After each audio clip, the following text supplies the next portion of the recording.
Hi students, today JEE Main 2024లో ట్రిగ్నోమెట్రీలో బేసిక్గా mains అడుగుతుంది చూడండి.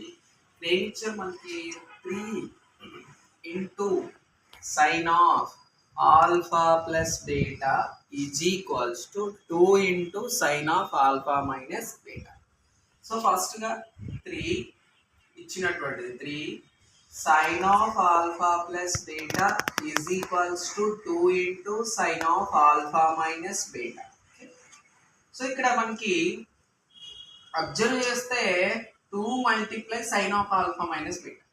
ఈ sine of alpha minus beta ఇటువైపు మల్టిప్లై అవుతుంది, తీసుకొస్తే ఏమవుతుంది డివైడ్ అవుతుంది. అలానే 3 ఇక్కడ మల్టిప్లై అవుతుంది, తీసుకొస్తే ఏమవుతుంది డివైడ్ అవుతుంది. అంటే sine of alpha plus beta by sin of alpha minus beta is equals to 2/3.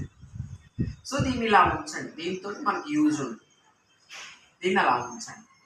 So దీన్ని 1 అనుకో. నెక్స్ట్ వన్ ఫైండ్ అవుట్ చేయమని అసలు ఏంటి మనల్ని కే వాల్యూ ఫైండ్ అవుట్ చేయమని.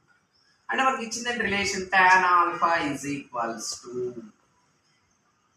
కే into tan beta, K into tan beta. So ఇక్కడ కేకి ట్యాన్ బీటా మల్టిప్లై అవుతుంది, మనం ఏం చేయాలి డివైడ్ చేసేస్తాం. ఇటువైపు తీసుకొని వస్తే వచ్చింది tan alpha by tan.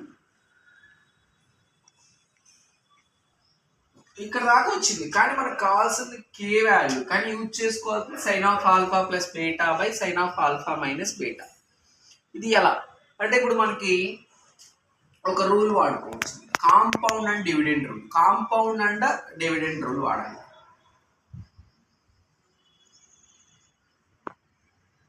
So ఇక్కడ దాకా వచ్చాక దాని రూల్ తెలియాలి. ఈ రూల్ తెలిస్తే చాలా ఈజీ అవుతుంది. అంటే కాంపౌండ్ అండ్ డివిడెండ్ రూల్ అంటే ఇప్పుడు for example A by B is equal to C by D ఇలా ఉన్నప్పుడు కాంపౌండ్ అండ్ డివిడెండ్ రూల్ అంటే numerator plus denominator by numerator minus denominator. మళ్ళీ సి బై డి అంటే C plus D by C minus D. అంటే మెయిన్స్ పెట్టి ఈ ఒక్క దాని మీద ఇచ్చాడు అనమాట, కాంపౌండ్ అండ్ డివిడెండ్ రూల్ మీదే చేయొచ్చు. సో ట్రిగ్నోమెట్రీలో ఇచ్చే ప్రతి బిట్ మెయిన్స్ మనం చేయగలగడానికి ఈజీగా ఉంటుంది అనమాట. అప్పుడు ఏమవుతుంది కాంపౌండ్ డివిడెంట్ అప్పుడు ఏమవుతుందంటే tan of alpha plus tan beta by tan of alpha minus tan beta is equals to k plus 1 by k minus 1. So ఇప్పుడు ఏమవుతుందంటే tan of alpha plus beta by tan beta, tan alpha plus tan beta, tan alpha minus tan beta.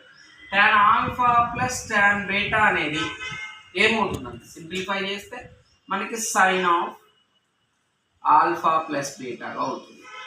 tan of alpha minus beta ఏమవుతుందంటే sign of alpha minus beta అవుతుంది. So K plus 1 by K minus 1. ఇప్పుడు మనకు already పైన value ఉంది, sine of alpha plus beta by sine of alpha minus beta value అది ఇచ్చారు 2/3. దాన్ని substitute చేయొచ్చు. 2/3 is equals to K plus 1 by K minus 1. So దీన్ని క్రాస్ మల్టిప్లికేషన్ చేస్తే 2 into K minus 1 is equal to 3 into K plus 1. So 2k minus 2 into 1 2, 3 into K 3k plus of 3. So అప్పుడు ఏం చేస్తారంటే నేను 3k ఇటువైపునాను minus 2 ఇటువైపు తీసుకొని వస్తే 2k minus 3k is equals to 3 plus 2. ఫైనల్గా minus k is equals to 5 and k is equal to minus 5. This is the k value. అయితే ఇక్కడ ఒక చిన్న డౌట్ ఉంటుంది టాపిక్ ఈ క్వశ్చన్లో, tan alpha plus tan beta అని sine of alpha plus beta ఎలా రాయాలి?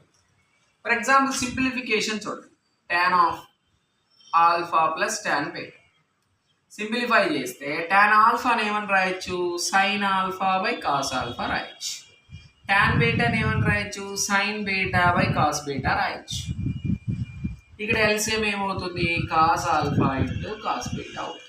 ఇప్పుడు ఏమవుతుందన్నా sine alpha into cos beta plus sine beta into cos alpha.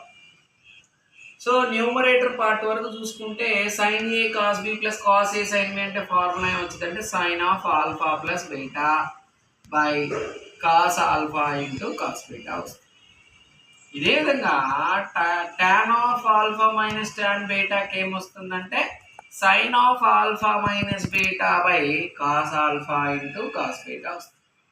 అప్పుడు ఈ రెండు డివైడ్ చేయాలి కాబట్టి tan ఆల్ఫా ఈ డినామినేటర్ క్యాన్సిలేషన్ అయిపోతే tan of alpha plus tan of beta by tan alpha minus tan beta is equals ఎలా రాయొచ్చు అంటే sine of alpha plus beta by sine of alpha minus బీటాగా తీసుకోవచ్చు.